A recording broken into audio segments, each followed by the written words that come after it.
برادران ملت اسلامیہ، میں نے قرآن مقدس کی جس آیت کریمہ کی تلاوت کا شرف حاصل کیا، اس کے تحت کچھ گفتگو کرنے سے پہلے چونکہ یہ مشاعرے کا پروگرام ہے تو میں بھی آپ کے درمیان کچھ اشعار پیش کر رہا ہوں۔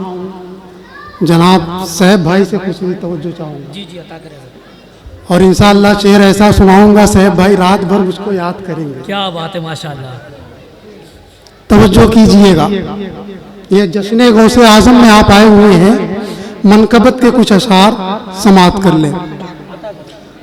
ہے بغداد محلہ میں سکونت غوث اعظم، سبحان اللہ، ہے بغداد محلہ میں سکونت غوث اعظم کی، زمین و آسماں پر ہے حکومت غوث کیا اعظم۔ بات ہے، کیا بات ہے، بہت اچھے۔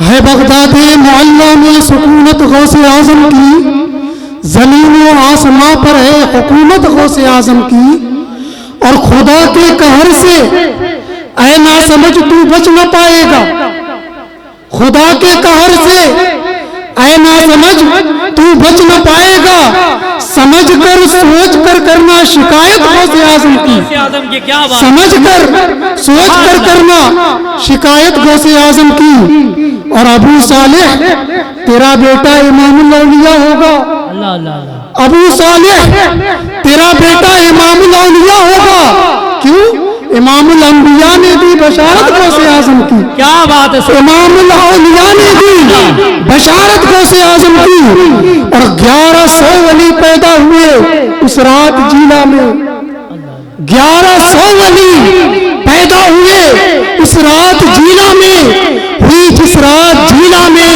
ولادت غوث اعظم کی، ہوئی جس رات جیلا میں ولادت غوث اعظم کی، اور تصور ہی سے اس کے جھوم جاتا ہے دل عاشق، تصور ہی سے اس کے جھوم جاتا ہے دل عاشق، کہ ہوگی مجھ کو محشر میں زیارت غوث اعظم کی، کہ ہوگی مجھ کو محشر میں زیارت غوث اعظم کی۔ اور آخری شعر کہ تمامی اولیاء کی گردنوں پر ہے قدم ان کا، غوث اعظم کی فضیلت کون بیان کر سکتا ہے؟ بس اتنا کہہ رہا ہوں شعر کے انداز میں کہ تمامی اولیاء کی گردنوں پر ہے قدم ان کا، سمجھ لو بس اسی سے تم فضیلت غوث اعظم کی، سمجھ لو بس اسی سے تم فضیلت غوث اعظم کی۔ برادران ملت اسلامیہ، میں نے قرآن مقدس کی جس آیت کریمہ کی تلاوت کا شرف حاصل کیا، اللہ رب العزت کلام مجید میں ارشاد فرماتا ہے، الا ان اولیاء اللہ لا خوف علیہم ولا هم یحزنون، کہ خبردار بے شک اللہ کے ولیوں کو نہ کسی طریقے کا خوف ہے اور نہ ہی کوئی حزن و ملال ہے۔ یہ قرآن پاک کی آیت کا مطلب ہے۔ اولیاء کرام کی جو جماعت ہے ان کی اللہ کے نزدیک ان کا کیا مرتبہ ہے، ان کا کیا مقام ہے، قرآن کی یہ آیت مبارکہ بتا رہی ہے۔ اور آپ حدیث کی دنیا میں چلے آئے تو حدیث قدسی کے اندر اللہ رب العزت اپنے محبوب سے فرماتا ہے، عن ابی ہریرہ قال قال رسول اللہ صلی اللہ تعالی علیہ وسلم، ان اللہ تعالی قال من عاد لی ولیا فقد آذنته بالحرب۔ یہ حدیث کے الفاظ ہیں، حدیث قدسی کے۔ اللہ تبارک و تعالی حضرت ابو ہریرہ سے مروی ہے، حضرت ابو ہریرہ کہتے ہیں کہ رسول پاک صلی اللہ علیہ وسلم نے مجھ سے فرمایا کہ اللہ تعالی نے مجھ سے فرمایا کہ بے شک جو میرے اولیاء اللہ سے دشمنی کرتا ہے میں اسے جنگ کا چیلنج دیتا ہوں۔ یہ حدیث قدسی ہے، اس کو بارہا آپ نے سنا ہوگا، تو بہت سارے جو اولیاء کرام کو ماننے والے لوگ نہیں ہیں اس کو ہلکے میں لے کر یہ سوچتے ہیں کہ یہ کوئی ایسے ہی اردو زبان میں بیان کیا جا رہا ہے، یہ کوئی ایسا ہی جملہ ہے۔ تو آپ کو حوالہ میں دے رہا ہوں، اگر کسی کو نظر نہ آئے تو میں اسی علاقے کا رہنے والا ہوں، علوی پورہ کا رہنے والا ہوں۔ مشکات شریف کے اندر یہ حدیث قدسی موجود ہے اور بخاری شریف کے اندر بھی یہ حدیث قدسی موجود ہے اسی الفاظ کے ساتھ، کہ اللہ تبارک و تعالی فرماتا ہے، من عاد لی ولیا فقد آذنته بالحرب، جس نے میرے اولیاء اللہ سے دشمنی کی میں اسے جنگ کا چیلنج دیتا ہوں۔ تو اللہ سے جنگ کون کر سکتا ہے؟ اللہ اللہ کے سامنے کون کھڑا ہو سکتا ہے؟ یہ اولیاء اللہ کا مقام ہے، اور قرآن سے تو واضح ہو گیا کہ اولیاء اللہ کو نہ کسی طریقے کا خوف ہوتا ہے، نہ کوئی حزن و ملال ہوتا ہے، نہ ہاں ایک بات ضرور ہے، ہمارے اندر بھی کچھ کمیاں ہیں۔ ہمارے اندر کمیاں کیا ہیں؟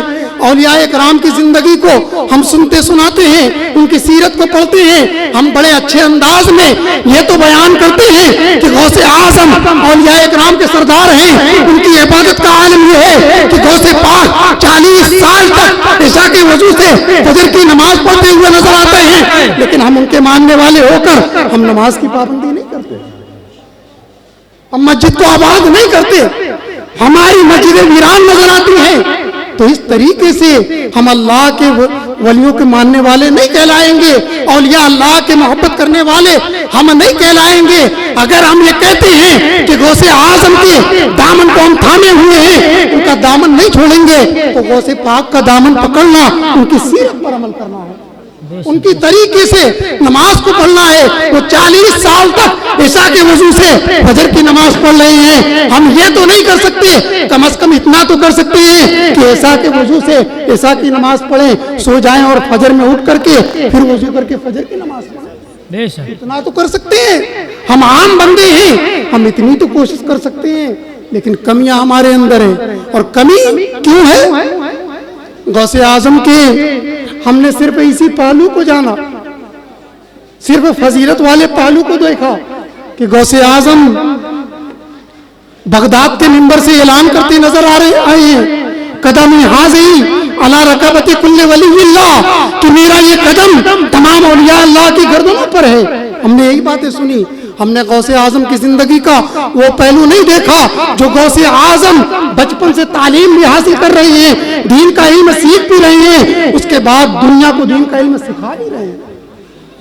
ہم نے غوث اعظم کو صرف ایک اللہ کا ولی جانا، اللہ کے ولی ہونے کی حیثیت سے دیکھا، ہم نے یہ سمجھا کہ غوث اعظم کسی خانقاہ کے صرف پیر کا نام ہے، کسی بزرگ کا نام ہے، کسی اللہ کے ولی کا نام ہے، تو ہرگز ہماری سوچ کے مطابق، ہماری نظریے کے مطابق غوث اعظم صرف اللہ کے ولی نہیں، صرف اللہ کے محبوب بندے نہیں، غوث اعظم کی زندگی کا وہ پہلو بھی ہم کو اپنی نگاہوں کے سامنے رکھنا چاہیے، جس میں غوث اعظم کی زندگی ہم کو بتاتی ہے کہ غوث اعظم کے زمانے میں بغداد کے اندر غوث اعظم سے بڑا ہم کو کوئی بڑا عالم نظر نہیں آتا تھا، کوئی ان سے بڑا مفتی نظر نہیں آتا ہے، کوئی ان سے بڑا محدث نظر نہیں آتا۔ حق ہے، حق ہے۔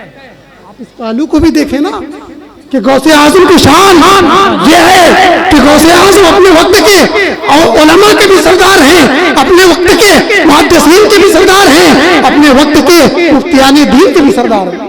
بے شک جو فتویٰ، جو مسئلہ بڑے بڑے مفتیان کرام حل نہیں کر سکتے، وہ غوث اعظم حل کیا کرتے ہیں۔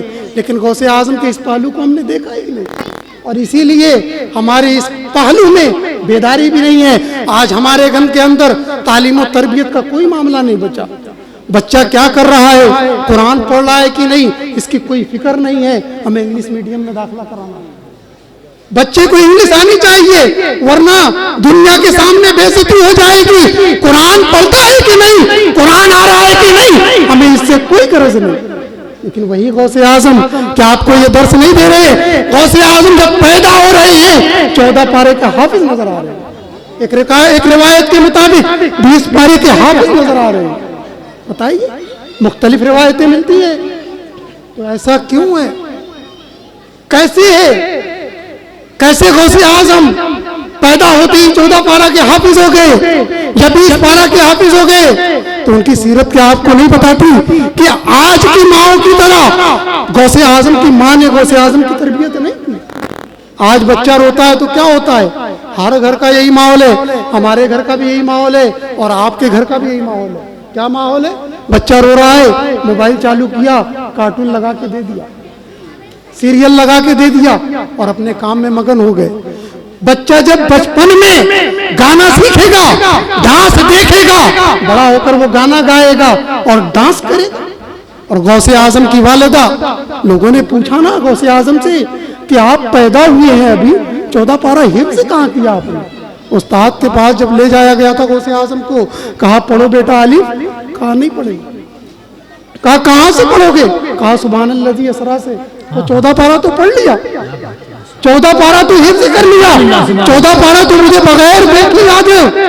تو پوچھا کہاں حفظ کیا؟ کہا میری والدہ 14 پارہ کی حافظہ تھی، اور ان کا یہ معمول تھا کہ فجر کے بعد وہ بیٹھ جاتی تھی اور قرآن کی تلاوت کرتی تھی، جب تک 14 پارہ مکمل نہیں ہو جاتی دنیا کے کسی کام کو ہاتھ نہیں لگاتی تھی۔ بے شک تو 9 مہینہ شکم کے اندر قرآن سنتا رہا، 2 مہینہ شیر خارگی کے عالم میں دودھ پیتے وقت بھی قرآن سنتا رہا۔ تو جو چیز روز سنی جائے وہ تو ذہن و قلوب میں بس ہی جاتی ہے، اور وہ چیز آج بھی باقی ہے۔ کل غوث اعظم قرآن سن رہے تھے، ان کے دماغ میں قرآن بس گیا۔ آج ہمارا بچہ کارٹون دیکھتا ہے، گانے سنتا ہے، تو گانے بس جاتے ہیں۔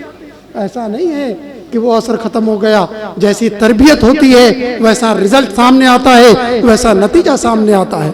بہرحال تو غوث اعظم کے واقعات صرف آپ سنیے نہیں، کہانی قصوں کی طرح اس کو نہ لیجئے، بلکہ اس کے مطابق اپنی زندگی کو ڈھالیے، غوث اعظم کی سیرت پر چلنے کی کوشش کیجئے۔ بتا میں یہ رہا تھا کہ غوث اعظم کے اس پہلو کو ہم نے کبھی نہیں دیکھا کہ غوث اعظم اپنے وقت کے بہت بڑے مفتی بھی ہیں، بہت بڑے عالم بھی ہیں، اور پوری ذمہ داری کے ساتھ میں کہہ رہا ہوں کہ بڑے بڑے علماء جب تھک جاتے، بڑے بڑے مفتیان اکرام جب تھک جاتے، مسئلہ حل نہیں ہوتا، غوث اعظم کی بارگاہ میں لایا جاتا، غوث اعظم وہ مسئلہ پل بھر میں حل کر دیا۔ بے شک بے شک ایک مسئلہ میں آپ کے سامنے پیش کر رہا ہوں، ایک واقعہ پیش کر رہا ہوں۔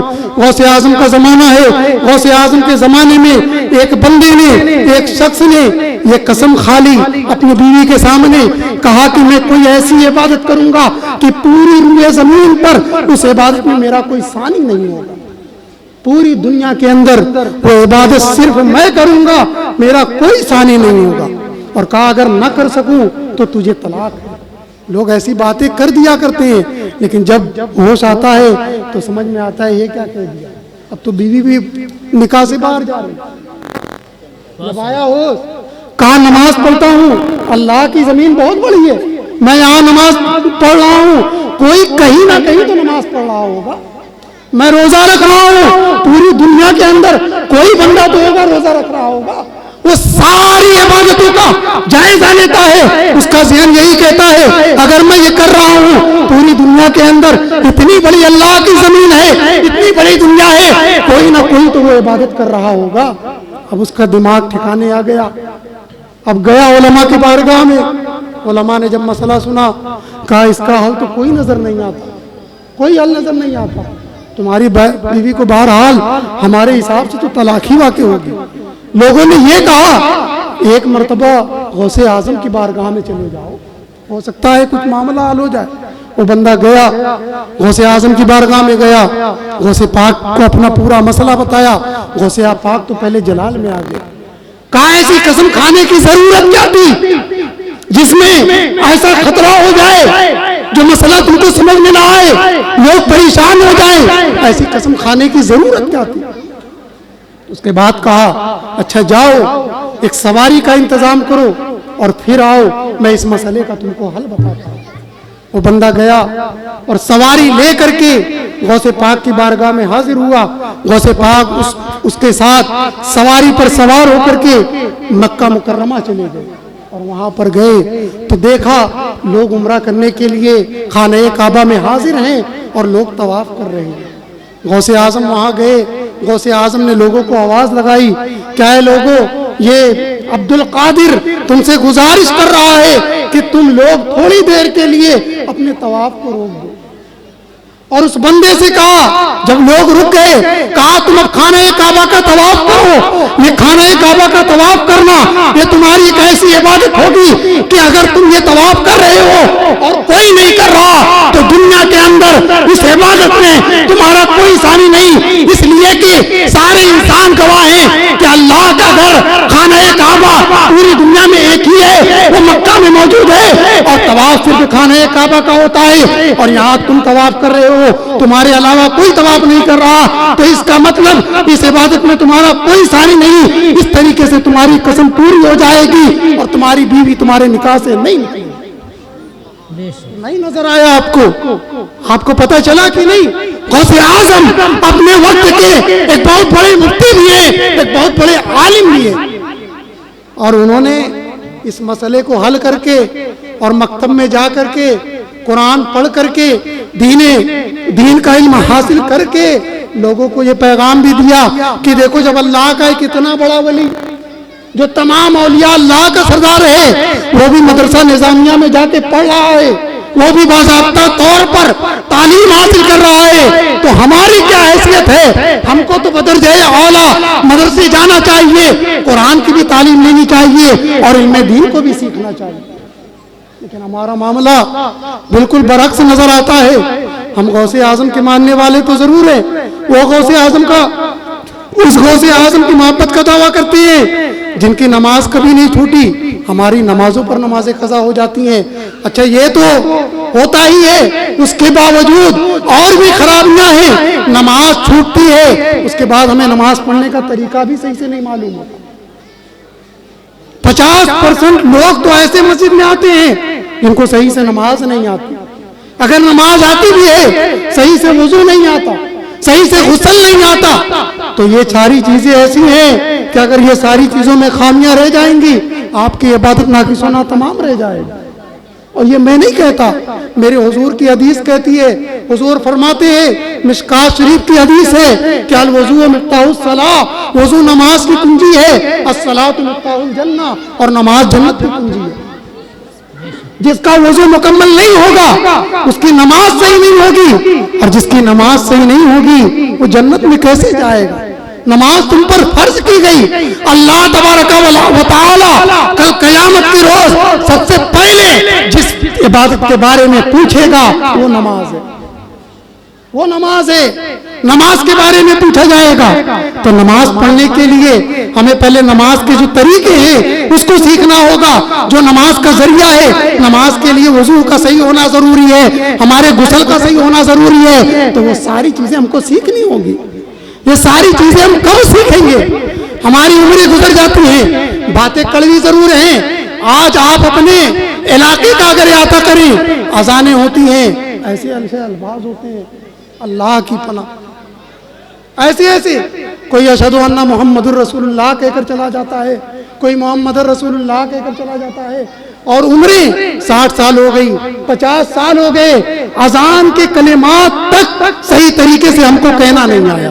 یہ ہماری بات ہے, ہم کو اذان تک دینا نہیں آیا, ہم کو وضو تک کرنا نہیں آیا, اور ہماری پوری زندگی نکل گئی دعویٰ کرتے رہ گئے کہ ہم مسلمان ہیں, ہم کلمہ پڑھنے والے ہیں, ہم غوث اعظم کے ماننے والے ہیں, ہم اولیاء کرام کے چاہنے والے ہیں. اس طریقے سے ہماری محبت کام نہیں آئے گی. اس طریقے سے محبت قدم بڑھنے سے کام نہیں چلے گا. ہم کو پہلے قرآن پر عمل کرنا ہوگا, حدیث رسول پر عمل کرنا ہوگا. اللہ نے جو عبادتیں فرض کی ہے ان عبادتوں کو ہمیں صحیح طور پر ادا کرنا ہوگا. اور اس کے بعد ہم اولیاء اللہ سے محبت کریں گے, اولیاء اللہ کا ذکر کریں گے, تب جا کر یہ ساری چیزیں اللہ کی بارگاہ میں قبول و مقبول ہوں گی. ہم اللہ کی عبادت کو چھوڑ کر کے اولیاء اللہ کی مزارات کے چکر لگائیں تو اللہ ہم سے خوش نہیں ہوگا, اللہ ہم سے راضی نہیں ہوگا. کیونکہ اولیاء اللہ کی رضا اللہ کی عبادت میں, اگر اولیاء اللہ کو راضی کرنا ہے تو پہلے اللہ کی عبادت کرو. اور ایک بات اور آپ کو بتاتا ہوں, آپ اس کا بھی غور کر لیجئے گا. جہاں اولیاء اللہ ہوا کرتے ہیں, کچھ ہو نہ ہو آپ کو مسجد ضرور نظر آئے گی. آپ اپنے علاقے سے ہٹ جائیے, چندن شہید کا آپ نے نام سنا ہوگا. آج تو پھر بھی لوگ وہاں جاتے ہیں. اگر اسی کو اپنے باپ دادا سے پوچھئے بالکل جنگل رہا ہوگا, بلکہ اس کا مزار کے داہنی سائڈ کا کچھ حصہ ایسا ہے جس کو آج بھی لوگ کہتے ہیں کہ یہ جنگل ہے, جنگل ہی کہتے ہیں. تو کچھ ملے نہ ملے, انسان ہو نہ ہو, گھر ہو نہ ہو, اگر اللہ کا ولی ہے وہاں پر جب مسجد ضرور نظر آئے گی. اور اور مسجد نظر آنا اس بات کی دلیل ہے اللہ کا ولی نماز سے غافل نہیں ہوتا، روزے سے غافل نہیں ہوتا، حج و زکات سے غافل نہیں ہوتا، اللہ کی عبادت سے غافل نہیں ہوتا، کیونکہ اللہ کی عبادت ہی تو اس کو اللہ کا ولی بناتی ہے، اللہ کا ولی بناتی ہے، اللہ کی عبادت ہی تو اس کو اللہ کا ولی بناتی ہے۔ اور ایک پیغام اور بھی سنیے، یہ جو نظریہ چلا آیا کہ لمبے بال رکھ لینا، 10 ہاتھوں میں انگوٹھیاں پہن لینا، اسی کو بابا کہا جاتا ہے، نہیں، ہر اللہ کا ولی عالم دین ہوا کرتا ہے، بہت ذمہ داری سے بول رہا ہوں، ہر اللہ کا ولی عالم دین ہوا کرتا ہے، اور جو عالم دین ہوگا وہ شریعت کی خلاف ورزی نہیں کرے گا، وہ شریعت پر عمل کرے گا۔ ہر اللہ کا ولی عالم دین ہوا کرتا ہے، اور ہر عالم دین حتی الامکان شریعت پر چلنے کی کوشش کرتا ہے۔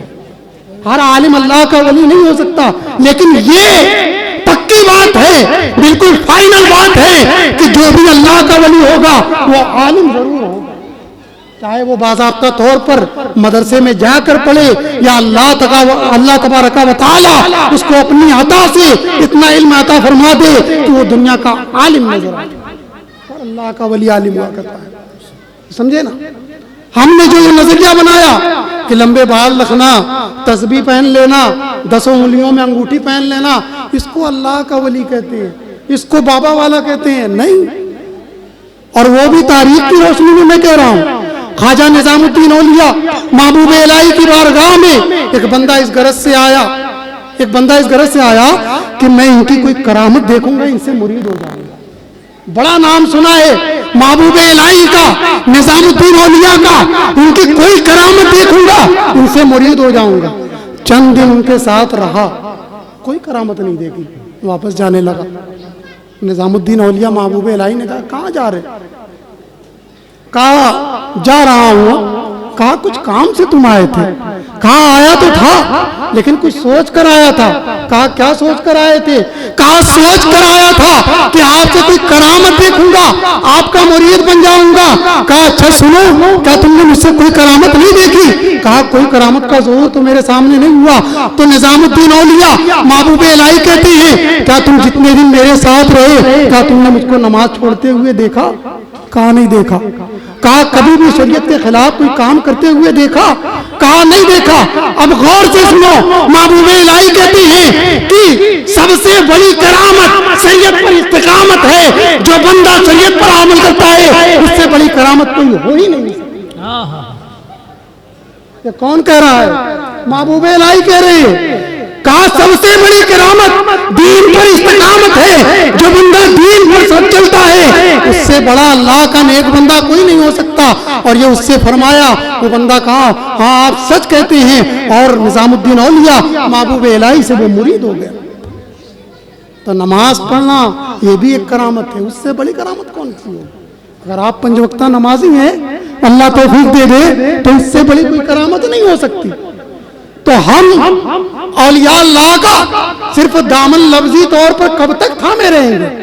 عملی میدان میں کب ہم اولیاء کرام کے دامن کو پکڑیں گے؟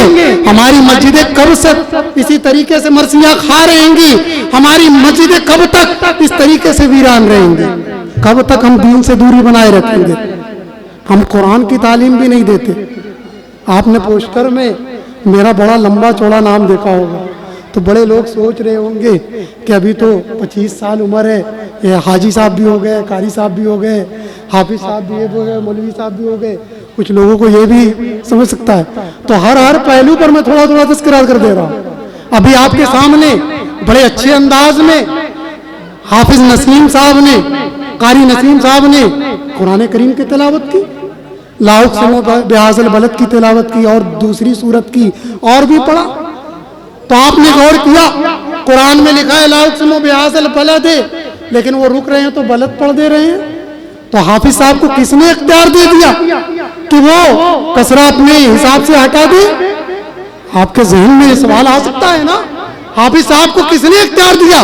جبکہ قرآن کے تعلق سے ہم نے سنا تھا کہ قرآن میں کوئی کچھ چیز چینج نہیں کر سکتا، ایک نقطے کو نہیں بدل سکتا، ایک زبر زیر کو بدل نہیں سکتا۔ تو تعلیم سے دور رہیں گے، نہیں پتہ چلے گا۔ جب آپ قرأت پڑھیں گے، علمی میدان میں آئیں گے تو پتہ چلے گا۔ قراء حضرات کا یہ طریقہ ہے کہ جب وقف کیا جاتا ہے تو متحرک حرف کو ساکن کر دیا جاتا ہے۔ اگر متحرک ہے اسی کو وقف بالاسکان کہہ دیتے ہیں۔ اگر تائے مدورہ ہے، ایام معدودہ پڑھتے ہیں، اسی کو وقف بالابدال کہہ دیتے ہیں۔ تو یہ ساری اصطلاحات قرأت کی دنیا میں آپ کو پتہ چلے گی۔ شرط یہ ہے کہ آپ کو اپنے بچوں کو تعلیم کی طرف لانا ہوگا، قرآن پڑھانا ہوگا، حافظ اور قاری کے پاس بھیجنا ہوگا، تب ان کو جانکاری ہوگی۔ قرآن کے اندر آپ اپنے من سے کچھ بڑھا سکتے ہیں؟ نہیں نہ بڑھا سکتے۔ جو قاری صاحب بیٹھتے ہیں پہلے اعوذ باللہ من الشیطان الرجیم پڑھتے ہیں۔ بھئی قاری صاحب کہاں لکھا ہے؟ پورے قرآن میں ہم نے تو کہیں نہیں دیکھا اعوذ باللہ لکھا ہے، ہم نے کہیں نہیں دیکھا، ہم نے تو کہیں نہیں دیکھا، آپ نے کہاں سے بڑھا دیا؟ لیکن جب ہم اپنے بچوں کو تعلیم دیں گے تو وہی بچہ آپ کو بتائے گا کہ ابو جان یہ نہ کہیے کہ انہوں نے اپنے سے بڑھا دیا، بلکہ اسی قرآن کے اندر 14ویں پارے کے اندر رب فرماتا ہے فاستعذ باللہ من الشیطان الرجیم فاذا قرأت القرآن فاستعذ باللہ من الشیطان الرجیم۔ جب تم قرآن پڑھنے کا ارادہ کرو تو سب سے پہلے اللہ کی پناہ مانگ لو شیطان۔ بے شک بے شک۔ تو یہ اعوذ باللہ پڑھنا قرآن کے خلاف نہیں، یہ اللہ کا حکم ہے۔ اور اللہ کے نبی نے فرمایا کہ قرآن میں اللہ نے پناہ مانگنے کا حکم دیا، کس طریقے سے مانگی جائے اس کو نہیں بتایا۔ تو کوئی قاری صاحب آتے ہیں اعوذ باللہ من الشیطان الرجیم پڑھتے ہیں، کوئی آتا ہے اعوذ باللہ من ابلیس و جنودی کہتا ہے، کوئی آتا ہے اعوذ باللہ السمیع العلیم من الشیطان الرجیم کہتا ہے۔ بہت صحیح بہت صحیح۔ آپ آئیے قرآن سبا میں لوگ مقامی علماء کو بڑے ہلکے میں لے لیا کرتے ہیں، اللہ اکبر۔ لیکن ایسا نہیں ہے۔ ہم بھی آ جائیں نا، لوگ سمجھتے ہیں یہ کیا بولیں گے، یہ چلاتے تو نہیں ہے اتنا، ان کے اندر تو دم نہیں ہے، سنگل پسلی کے آدمی ہے، ایسے ہی اختیار پر نام دے دیا گیا۔ تو اللہ کا کرم ہے، ایسی بات نہیں ہے۔ جتنے القابات لگائے گئے ہیں سارے القاب پر اگر تقریر کرتا چلا جاؤں ہر موضوع پر ایک گھنٹہ بول دوں گا۔ قرآن سبق سننا چاہیں، یہ قاری صاحب بیٹھے ہوئے ہیں، ان کو بھی میں اچھی طریقے سے جانتا ہوں، یہ خود آپ کو بتائیں گے وہی قرآن ہے۔ کوئی کاف ہا یا عین صاد پڑھتا ہے، کوئی کاف ہے یا عین صاد پڑھتا ہے، کوئی کاف ہا یہ عین صاد پڑھتا ہے، کوئی کاف ہی یہ عین صاد پڑھتا ہے۔ یہ ساری قرأتیں ہیں کہ نہیں؟ پوچھئے قاری صاحب سے۔ قرآن 7 طریقے سے پڑھا جاتا ہے۔ تو ہم قرآن کی تعلیم سے دور ہیں، قرآن کے احکام سے دور ہیں، اس لیے ہم اس کی اہمیت کو نہیں سمجھ رہے، نہیں جان رہے۔ تو سب سے پہلے تعلیمی میدان میں آئیے، چونکہ مجھے وقت بڑا مختصر دیا گیا، وقت میں اگر گنجائش ہوتی تو بہت ساری باتیں آپ ہاں وقت میں اگر چلیے کچھ دیر اور میں آپ کو، تو میں نے کیا کہا تھا کہ وضو یہ نماز کے لیے شرط ہے۔ قرآن جب صحیح طریقے سے پڑھیں گے، قرآن کی جانکاری کریں گے، مدرسے جائیں گے، تعلیم لیں گے، تب آپ کو پتہ چلے گا کیوں اللہ نے 113 سورتوں میں بسم اللہ کو لکھا گیا ہے اور ایک سورت بغیر بسم اللہ کے، کیوں ایسا ہے؟ جب مدرسے جائیں گے تو آپ کو پتہ چلے گا۔ پوری رات میں کتنی باتیں بتاتا رہوں گا، ہر چیز کا جواب تو ہے، لیکن اس کے لیے آپ اپنے اندر بیداری پیدا کیجئے، اور قرآن کا علم سیکھنا ہے تو اچھے قاری سے رجوع کیجئے، اچھے قاری کے پاس جائیے، اچھے حافظ کے پاس جائیے، اور علم دین سب سے پہلے حاصل کیجئے۔ تو غوث اعظم نے نماز نہیں چھوڑی، اور ہمارا یہ حال ہے کہ ہم کو وضو بھی نہیں آتا۔ وضو کے اندر کتنی باتیں فرض ہیں آپ جانتے ہیں؟ بہت سارے لوگ جانتے ہوں گے، لیکن کچھ لوگ ایسے ہوں گے جو نہیں جانتے ہیں۔ تو وضو کے جب ہم فرائض نہیں جانیں گے، جب ہم کو پتہ ہی نہیں ہوگا کہ وضو کے اندر یہ باتیں فرض ہے، تو ہمارا وضو بے خیالی میں کبھی ہو سکتا ہے ناتمام رہ جائے، ناقص رہ جائے۔ جب ہم کو پتہ ہی نہیں رہے گا تو ہم اس کو صحیح طریقے سے نہیں دھلیں گے۔ وضو کے اندر 4 باتیں فرض ہیں، قرآن میں اس کا ذکر کیا گیا، یا ایھا الذین آمنوا اذا قمتم الی الصلاۃ فاغسلوا وجوہکم وایدیکم الی المرافق وامسحوا برؤوسکم وارجلکم الی الکعبین۔ کہ ایمان والو جب تم نماز کا ارادہ کرو تو سب سے پہلے فاغسلوا وجوہکم، اپنے چہروں کو دھل لیا کرو۔ چہرہ کتنا دھلنا ہے؟ پیشانی پر بال اگنے کی جگہ سے تھوڑی کے نیچے تک، یہ لمبائی میں چہرے کی حد ہے، اور ایک کان کی لو سے دوسرے کان کی لو تک اس چہرے کی حد ہے. اتنے چہرے میں اگر آپ کا ایک بال برابر بھی جگہ سوکھی رہ گئی, پانی نہیں بہا, آپ کا وضو ناتمام رہ گیا. اور نماز وضو ناتمام تو سرکار کے حدیث کے مطابق وضو نماز کی کنجی ہے. اور جب چابی صحیح نہیں ہوتی, تالا کھلتا نہیں ہے, توڑنا پڑ جاتا, اور توڑ کر جانے والا اچھا آدمی نہیں کہلاتا. وہ آپ بہتر جانتے ہیں. تو اس لیے فرائض وضو, چونکہ وقت میں بھی سمجھ رہا ہوں بہت نہیں ہے, تو تفصیلاً نہیں اجمالاً ساری باتیں ذکر کر دے رہا ہوں. چہرہ کو دھلنا, چہرے کو دھلنا یہ وضو کے اندر فرض ہے. اس کے بعد کہا گیا وَأَيْدِيَكُمْ مِنَ الْمَرَافِقِ, اپنے ہاتھوں کو تو انگلیوں سمیت دھل لیا کرو, یہ بھی وضو میں فرض ہے. تو کہ انگلیوں سمیت جب ہاتھ دھلیں تو آپ بالکل خیال کے ساتھ دھلیں کہ کوئی ذرہ برابر بھی جگہ باقی نہ رہ جائے. پھر سر کا مسح کرو. قرآن کے اندر نہیں بتایا گیا کہ کتنے سر کا مسح کرنا ہے. اللہ کے رسول کی حدیث ہے. اس حدیث کے راوی حضرت مغیرہ بن شعبہ ہیں. وہ کہتے ہیں رسول اللہ قوم کے جاروب کے پاس آئے, وہیں پر کھڑے ہو کر رسول اللہ نے وہیں پر وضو فرمایا اور وہاں پر اپنے چوتھائی سر کا مسح کیا. اس حدیث کو امام اعظم نے لیا اور حکم دیا کہ جو مجھ کو ماننے والے ہیں, جو حنفی حضرات ہیں, اب ان کے لیے چوتھائی سر کا مسح کرنا یہ فرض ہے. اس کے بعد قرآن کہتا ہے وَأَرْجُلَكُمْ إِلَى الْكَعْبَيْنِ, اپنے پاؤں کا مسح کرو ٹخنوں سمیت. پاؤں کو دھلو ٹخنوں سمیت. 3 چیزوں کو دھلنا ہے, فرض ہے, اور سر کا مسح کرنا ہے. اور اس کے بعد پہلے جو چیزیں ہیں, ہاتھوں کو کلائیوں تک, یہاں تک گٹوں تک دھلنا, کلی کرنا, ناک میں پانی چڑھانا, 3 بار چہرہ دھلنا, 3 بار ہاتھ دھلنا, 3 بار پیر دھلنا, یہ ساری چیزیں سنت ہیں. اسی طریقے سے اور فرض اس عبادت میں اس چیز کو کہتے ہیں کہ اگر فرض رہ جائے وہ عبادت ہی سرے سے خراب ہو جاتی ہے. نماز کے فرائض چھوٹ گئے, اب نماز سجدہ سہو سے بھی پوری نہیں ہو سکتی, اب آپ کو پھر سے پڑھنا پڑے. تو جب ہم کو پتا ہوگا کہ فرض یہ ہے تب تو ہم پھر سے دوہرائیں گے غلطی ہونے پر. جب معلوم ہی نہیں ہوگا کہ فرض کیا ہے تو ہم کو کیسے پتا چلے گا فرض چھوٹا ہے, واجب چھوٹا ہے کہ سنت چھوٹ گئی. جب معلوم ہوگا کہ فرض ہے یہ ہے تو چھوٹا تو نماز کو پھر سے پڑھیں گے. جب معلوم ہوگا کہ یہ واجب ہے تو سجدہ سہو کر لیں گے. جب معلوم ہوگا یہ چیزیں سنت ہے تو اسی طریقے سے نماز پڑھ لیں گے. معلوم تو ہونا چاہیے. نماز کے لیے پہلے 6 چیزیں شرط ہیں. طہارت ہے, ستر عورت ہے, استقبال قبلہ ہے, وقت ہے, نیت ہے اور تکبیر تحریمہ ہے. یہ 6 چیزیں نماز کے شرائط ہیں. ان ساری چیزوں کا نماز پڑھنے سے پہلے مقدم ہی ہونا ضروری ہے. پہلے آپ کو طہارت حاصل کرنی ہوگی, کپڑا پاک ہونا چاہیے, جس جگہ پر نماز پڑھنے جگہ پاک ہونی چاہیے. پھر ستر عورت ہے, اپنے جسم کو چھپانا ہے, ناف سے لے کر گھٹنے کے نیچے تک یہ تو لازمی چھپانا ہے, یہ مرد کا ستر عورت. اور عورت کے لیے سوائے چہری, ہتھیلی اور قدم کے تمام جسم ستر عورت, ان کو پورا چھپانا ہے. بہت ساری عورتیں یہ آتی ہیں کہ کپڑا ایسا ہے ویسا ہے, نماز پڑھ لیں یہ کھل جاتا ہے. وہ تو سب سے آسان سا طریقہ, کچھ مت کرو, نماز پڑھنا ہو نقاب لگاؤ, نماز پڑھو. آسان سا نسخہ. یہ ہمارے استاد نے بتایا تھا, کہا کپڑے بہت باریک کپڑے تو نہیں پہننے چاہیے, یہ بھی اسلام کے خلاف ہے, لیکن شوق ہے, گھر میں شوہر کے سامنے پہنتی ہے تو منع بھی نہیں ہے, گھر میں رہ کر پہنتی ہیں, زینت کرتی ہیں, کوئی منع نہیں ہے. لیکن نماز نہ چھوڑیں یہ بہانہ کر کے کہ بچے نے پیشاب کر دیا, کپڑا گندا ہے. نہیں, یہ بہانہ نہیں چلے گا, یہ کل نہیں سنا جائے گا. اچھا, لوگ اس چکر میں بھی ہیں کہ کل یہ کہہ دیں گے ہم کو تو معلوم نہیں تھا, ہماری نماز ہو گئی. نہیں, ڈبل پوچھا جائے گا.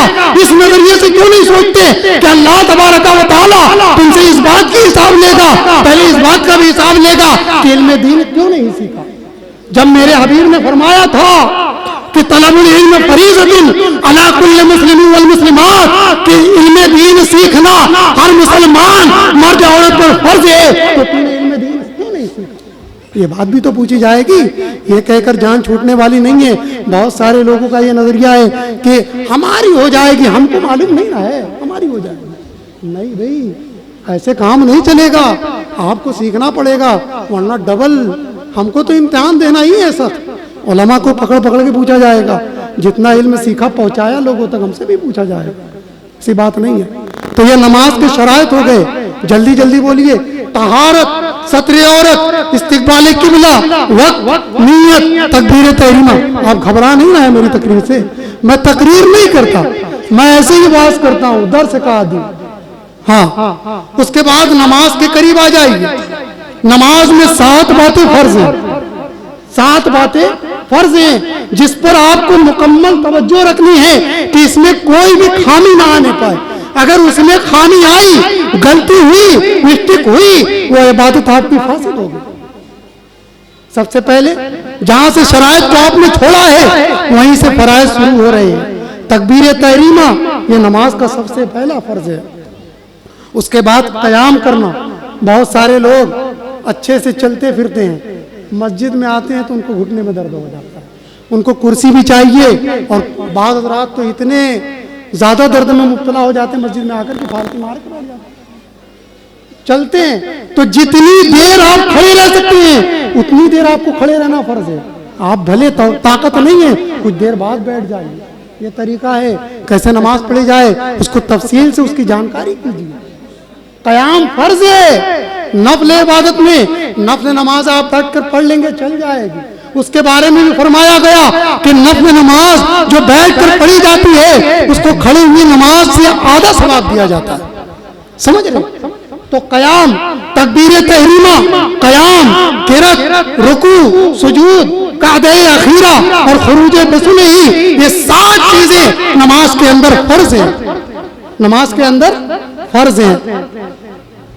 اور اس کے بعد آ جائیے، ہم بڑے ہو جاتے ہیں، جوان ہو جاتے ہیں، جوانی کی دہلیز سے گزر کر کے بڑھاپے تک پہنچ جاتے ہیں، لیکن ہمارا حال یہ ہوتا ہے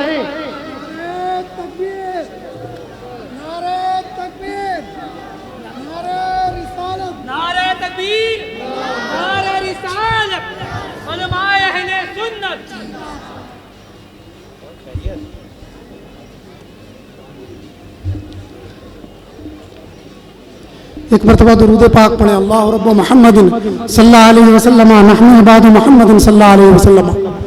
یہ 7 باتیں نماز کے اندر جو بتائی گئی آپ کو، یہ فرض ہیں، اور فرض اس چیز کو کہتے ہیں جس میں آپ کوتاہی کریں گے آپ کی عبادت سرے سے فاسد ہو جائے گی۔ آپ فرض کو چھوڑ دیں گے، یا جان بوجھ کر چھوڑیں یا انجانے میں چھوڑیں، آپ کو پھر سے نماز پڑھنا پڑے گا۔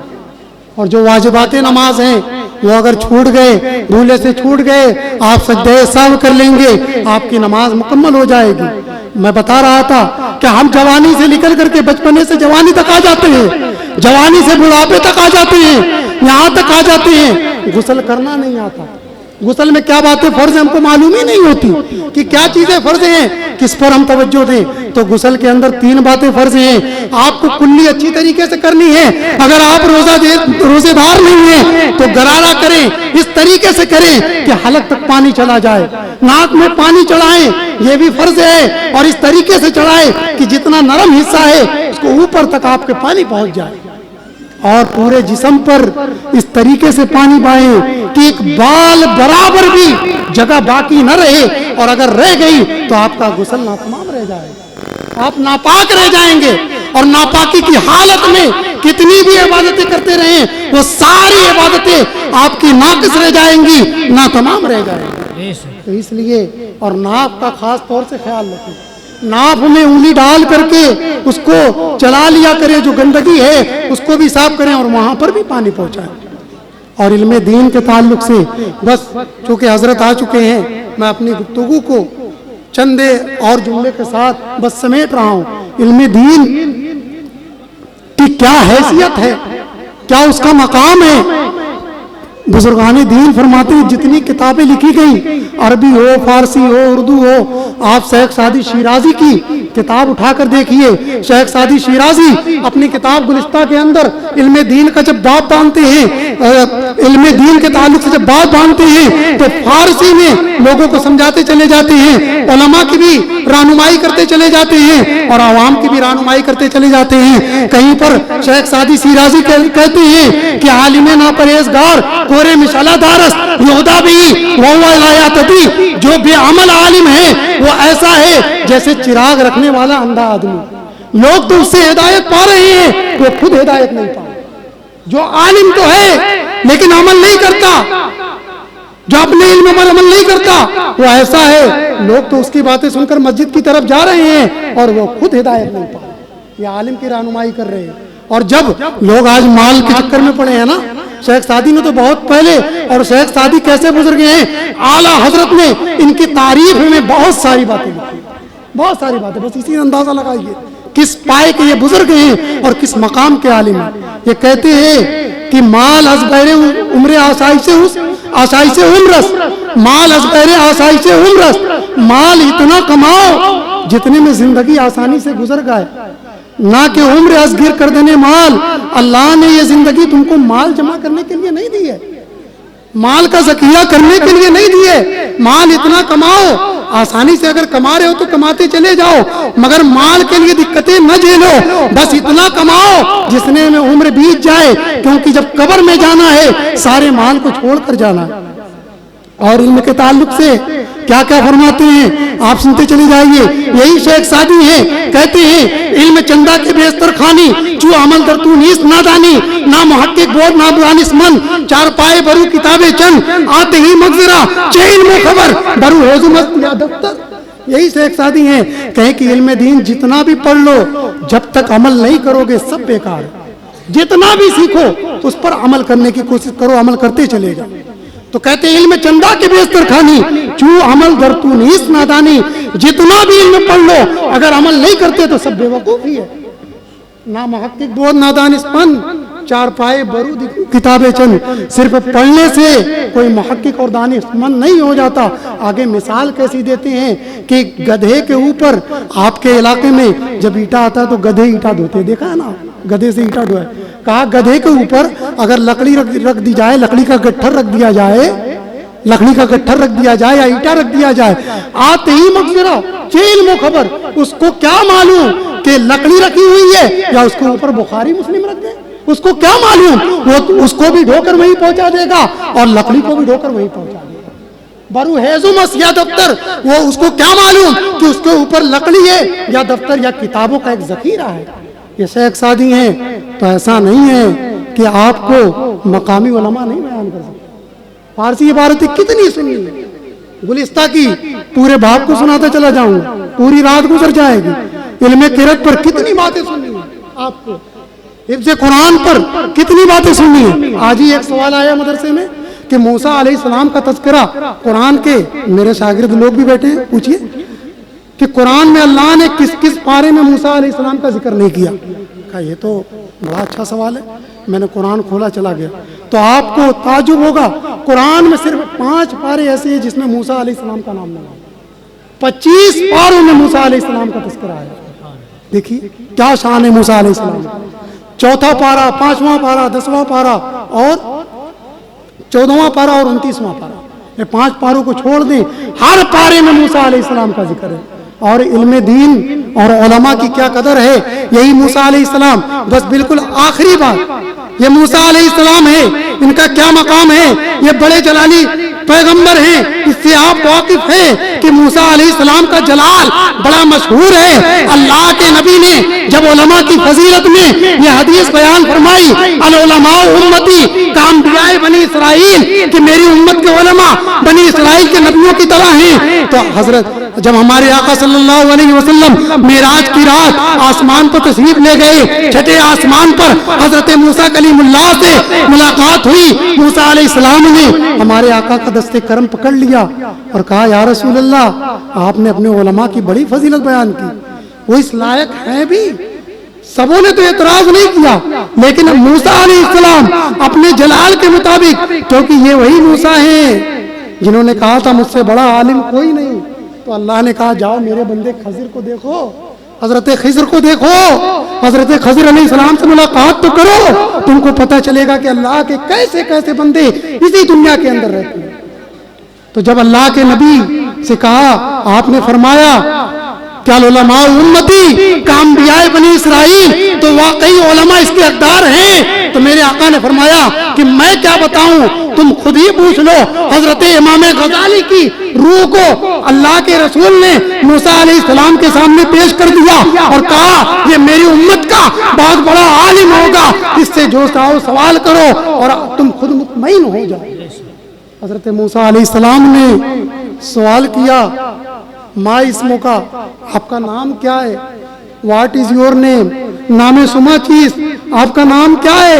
اے موسیٰ وائے آنے والے بتائیے آپ کا نام کیا ہے؟ امام غزالی کہتے ہیں محمد بن محمد بن محمد بن محمد بن محمد، جڑاتے چلے گئے۔ موسیٰ علیہ السلام جلال مشہور تھا، کہا ارے بھائی تم سے تمہارا نام پوچھا تھا، پوری خاندان کا نام گنا رہے ہو تم، پوری خاندان کا نام دکھا رہے ہو۔ کہا اے موسیٰ علیہ السلام، بڑے ادب کے ساتھ عرض ہے، قرآن کے اندر اللہ تبارک و تعالیٰ نے آپ سے کہا تھا وَمَا تِلْكَ بِيَمِينِكَ يَا موسیٰ، اے موسیٰ تمہارے دائیں ہاتھ میں کیا ہے؟ تو کہہ دینا تھا قَالَ هِيَ عَصَايَ، میرے ہاتھ میں عصا ہے، بات مکمل ہو گئی۔ لیکن آپ نے کہا قَالَ هِيَ عَصَايَ أَتَوَكَّأُ عَلَيْهَا وَأَهُشُّ بِهَا عَلَىٰ غَنَمِي وَلِيَ فِيهَا مَآرِبُ أُخْرَىٰ، کہ میرے ہاتھ میں عصا ہے، أَتَوَكَّأُ عَلَيْهَا، اس پر ٹیک لگا کر میں بیٹھ بھی جاتا ہوں، وَأَهُشُّ بِهَا عَلَىٰ غَنَمِي، اپنی بکریوں کے لیے اس سے پتے بھی ڈالتا ہوں، وَلِيَ فِيهَا مَآرِبُ أُخْرَىٰ، اور اس سے دوسرا کام بھی لیا کرتا ہوں۔ موسیٰ علیہ السلام نے دعا دی حضرت امام غزالی کو اور کہا یا رسول اللہ واقعی آپ کی امت کے علماء بنی اسرائیل کے نبیوں کے مانند ہیں، یہ علماء کی حیثیت۔ اور قرآن کے اندر بھی بتایا گیا انما یخشی اللہ من عبادہ العلماء، کہ اللہ کے بندوں میں سب سے زیادہ ڈرنے والے جو بندے ہیں وہ علماء کی جماعت ہے۔ تو آپ علماء کے پاس بیٹھیے، علماء کے پاس جائیے، اپنے بچوں کو پہلے علم دین سکھائیے، اور علم دین میں پہلے جو چیزیں فرض ہے نماز کے بارے میں بتائیے، وضو کے بارے میں بتائیے، غسل کے بارے میں بتائیے، زکوٰۃ کے بارے میں بتائیے، حج کے بارے میں بتائیے، جو چیزیں اسلام کی بنیادی چیزیں ہیں پہلے ان کے بارے میں بتائیے، اور ان کی آپ تلقین بھی کیجئے، خود بھی سیکھیے اور اپنی آل اولاد کو بھی سکھائیے۔ اصل مقصد اولیاء کرام کا دنیا میں آنا اور علماء کو انبیاء کی طرح بتانا، اس کا مطلب یہ نہیں ہے کہ انبیاء کے برابر ہو گئے، ان کے درجے نہیں، جیسے انبیاء کا کام تھا تبلیغ کرنا، شریعت کو لوگوں تک پہنچانا، وہ کام علماء کے ذمہ کر دیا گیا، کیونکہ ہمارے آقا خاتم النبیین ہیں، ان کے بعد اب کوئی نبی نہیں آئے گا، لیکن دین کی تبلیغ کی ضرورت اب بھی ہے، تو دین کی تبلیغ کون کرے گا؟ علماء اکرام کریں گے۔ باتیں تو بہت ساری ہیں لیکن وقت اس کی اجازت نہیں دیتا، میں اپنی بات کو بس یہیں پر تمام کرتا ہوں۔ اللہ تبارک و تعالیٰ سے دعا ہے جو باتیں کہی گئیں اس پر عمل کی توفیق عطا فرمائے، اور کہنے سننے میں جو غلطیاں ہوئیں اس کو معاف فرمائے۔ استغفر اللہ ربی من کل ذنب واتوب الیہ، وآخر دعوانا الحمد للہ رب العالمین۔ السلام علیکم ورحمۃ اللہ تعالی وبرکاتہ۔